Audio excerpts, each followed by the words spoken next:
नमस्कार दोस्तों, स्वागत है आपका आज के लेक्चर में। इस लेक्चर में हम जानने वाले हैं भारत सरकार अधिनियम 1858 के बारे में कि क्या इसके महत्वपूर्ण प्रावधान हुआ करते थे। इन सब के बारे में आज के लेक्चर में हम जानकारी हासिल करने वाले हैं।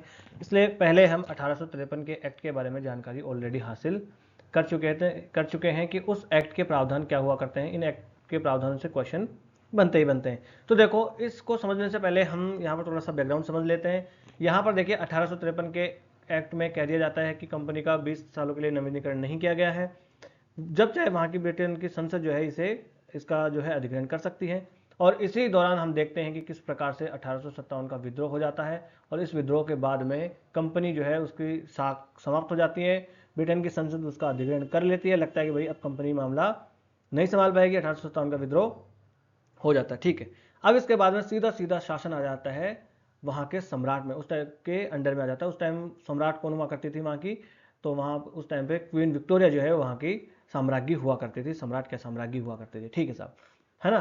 तो उस टाइम पे ये लाया गया था भारत सरकार अधिनियम 1858 और ये 1857 के विद्रोह के बाद में पहला ये इसको एक्ट माना जाता है कि जो और इस एक्ट ने क्या किया था कि जो कंपनी थी उसके प्रशासन की क्या क्या कमियां थी, उस कंपनी की प्रशासनिक कमजोरियों को इसने उजागर कर दिया था कि हाँ भाई इसकी कमजोरियां हैं, तभी तो वो नहीं संभाल पाई थी, कुछ तो गड़बड़ी थी।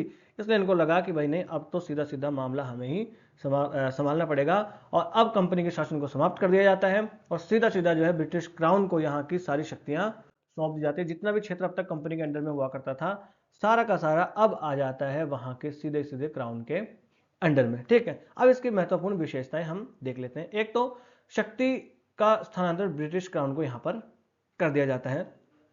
तो इस अधिनियम ने क्या किया?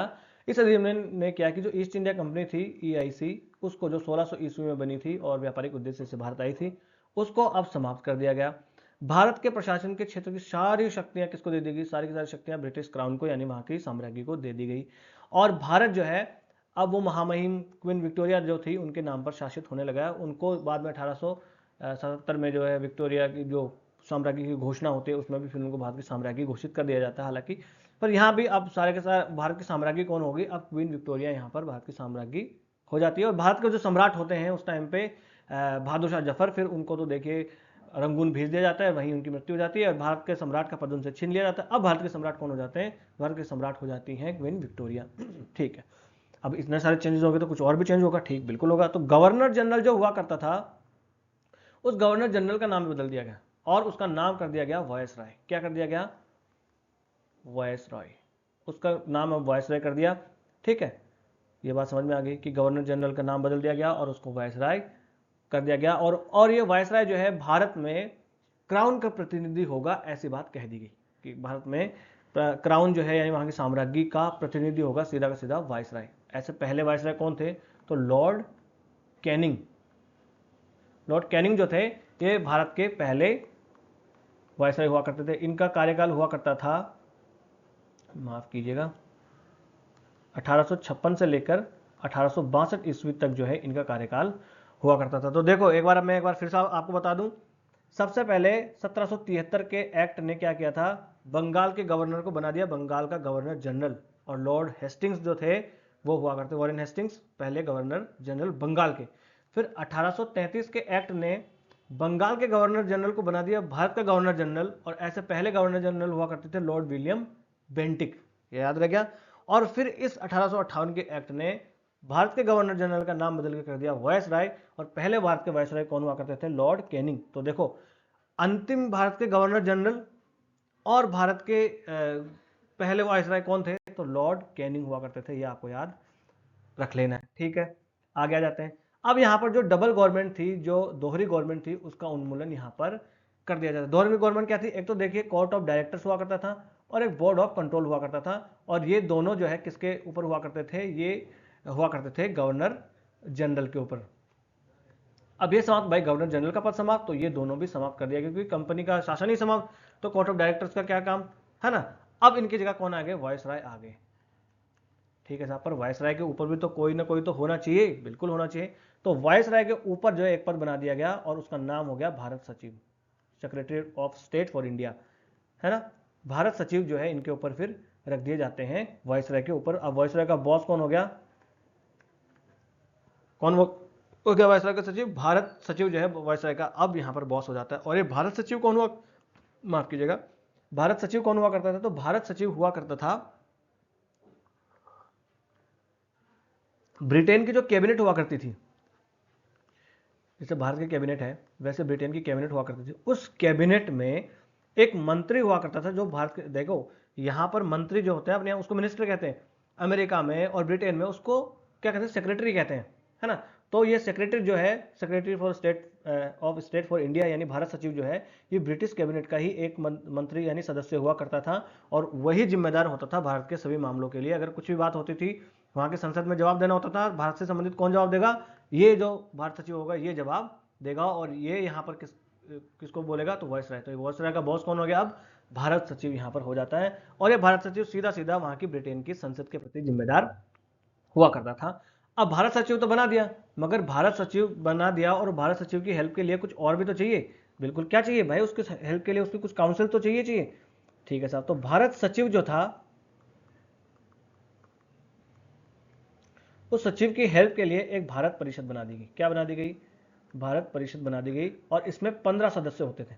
अब देखो, एक क्वेश्चन ऐसा बन सकता है कि 1858 के एक्ट ने ये कोई आमूलचूल परिवर्तन ना होके ये तो जो परिवर्तन चलता आ रहा था उसका ही एक भाग हुआ करता था, तो बिल्कुल हुआ करता था। कैसे, एक तो भाई 1853 के एक्ट में पहले कह दिया गया था कि कंपनी को कभी भी संसद अपने उससे एक्ट से समाप्त कर सकती है, तो देखो दरवाजे तो पहले खुले थे ना। अब देखो, ये जो 15 सदस्य भारत सचिव के लिए जोड़े गए थे, इनमें से 7 तो वही थे ऑलरेडी जो बोर्ड ऑफ कंट्रोल में हुआ करते थे, 7 तो वही के वही थे, यानी कि अब अंतर ज्यादा कहाँ है, यहाँ वही के वो लोग तो अभी भी हैं।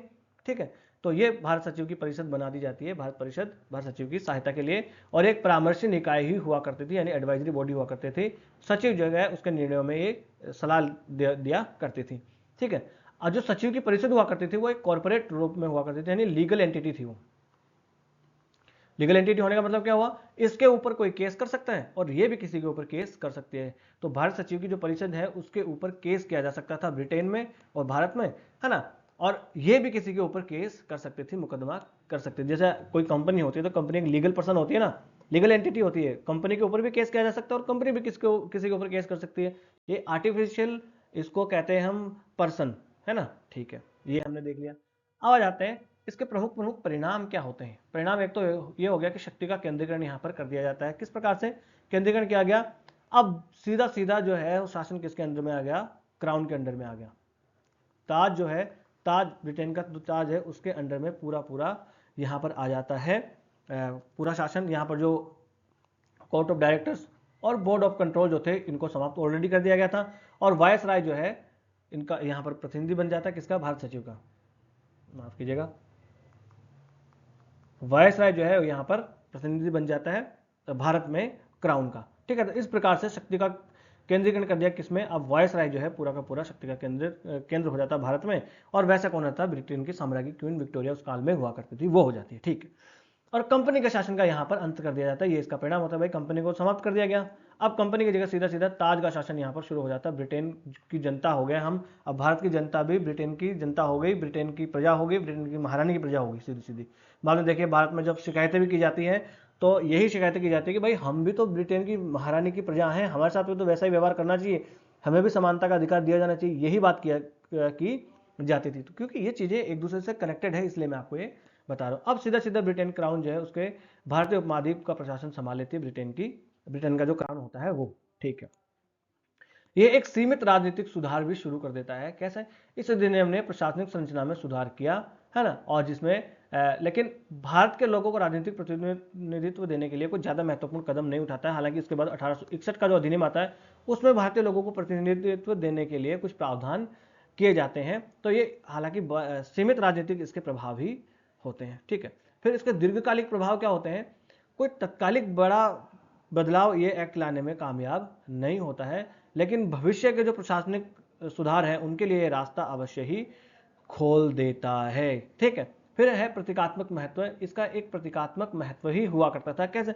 मैंने ऑलरेडी बताया आपको कि भाई 1853 के एक्ट में ही उसकी ही क्रोनोलॉजी का एक पार्ट है ये, उसका ही आगे का एक भाग इसके समझ लीजिए, इसको 1853 2.0 इसको समझ लीजिए। देखो उसमें भी कंपनी का कुछ उसको राजनीतिक उसके लीगल वैधता अब 20 वर्ष के लिए नहीं बढ़ाई गई थी। ठीक है, फिर जो बोर्ड ऑफ कंट्रोल थे उसके तो 7 सदस्य हुआ करते थे, इसकी भारत परिषद में 15 सदस्यों में 7 तो वही थे, तो ज़्यादा इसमें अभी कुछ बदला नहीं। गवर्नर जनरल का नाम ही तो बदल के वायसराय कर दिया गया, अब गवर्नर जनरल कहो कि वायसराय कहो, बात तो एक ही है तो वही अंग्रेज, और अभी भी उनमें भारतीयों का प्रतिनिधित्व उतना नहीं है। तो यहाँ पर कोई ज़्यादा बड़ा कोई आमूल चूल परिवर्तन नहीं आता है, यह एक प्रतीकात्मक यहाँ पर महत्व ही इसका होता है ना। ये एक, फिर भी यहाँ पर देखो जो वायसराय है वो ब्रिटिश शासन का अधिक व्यक्तिगत और कड़े नियंत्रण को दर्शाता है कि किस प्रकार से वो अकेला आ जाता है। पहले देखिए अलग अलग हुआ करते थे, board of control, court of director दोनों अलग अलग थे, परंतु अब एक ही हो गया, सारी की सारी शक्तियों का यहाँ पर केंद्र बन जाता है वायसरॉय। तो ये हमने देख लिया 1858 का एक्ट। चलिए बस आज का लेक्चर यहीं समाप्त कर लेते हैं। नमस्ते, धन्यवाद।